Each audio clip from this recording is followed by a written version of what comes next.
Hello everyone, programming सीखने के लिए लर्न प्रोग्रामिंग चैनल को सब्सक्राइब करें।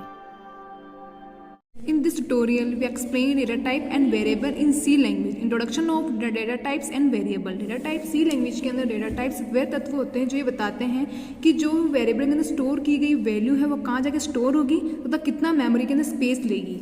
अब उनके टाइप्स के बारे में देखेंगे कि there are many to types of data types in C language, integer and floating point. Integer के अंदर आ जाएगा इंट, लॉन्ग, केयर।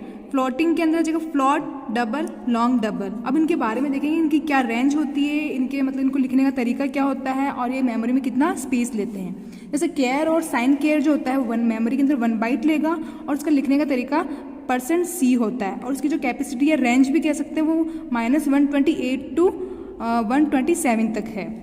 और अनसाइन केयर जो है वो मेमोरी के अंदर 1 बाइट लेता है, उसका लिखने का तरीका भी %C होता है और उसके 0 to 255 उसकी रेंज होती है।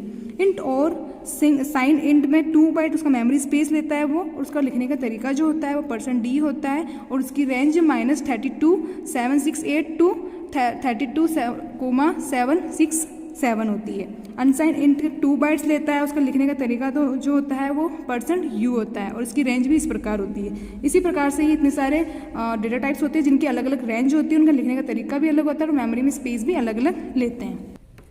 उसी प्रकार से लॉन्ग अनसाइन इंट 4 बाइट लेगा मेमोरी के अंदर, उसका लिखने का तरीका %U है और उसकी रेंज ये है। फ्लोट में 4 बाइट लेता है, डबल में 8 बाइट लेगा और लॉन्ग डबल में 10 बाइट लेगा, उनका लिखने का तरीका इस प्रकार है। अब हम देखेंगे कि वेरिएबल क्या होते हैं सी लैंग्वेज के अंदर।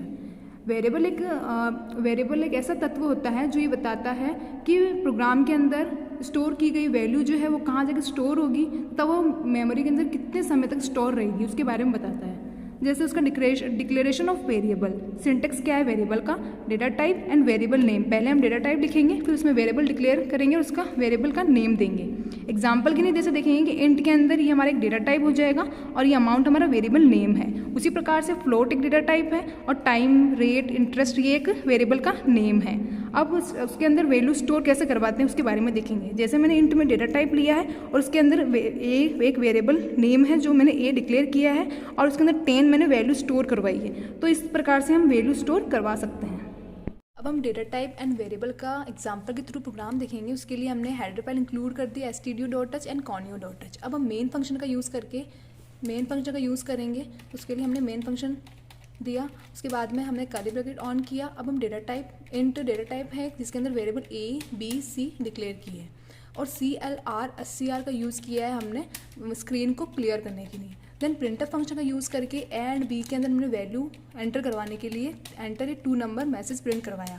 देन स्कैनफ का यूज़ करके हमने यूज़र से इनपुट लेने के लिए इसका यूज़ किया है जिसमें %D and operator A and operator B का यूज़ किया है, उसके एड्रेस को भी स्टोर करवाया है। देन लॉजिक पार्ट हमारा है कि C = A + B, ये हमारा एक लॉजिक पार्ट है में C = A + B के अंदर हमारा ये जो एडिशन है ये हमारे C में स्टोर हो जाएगा।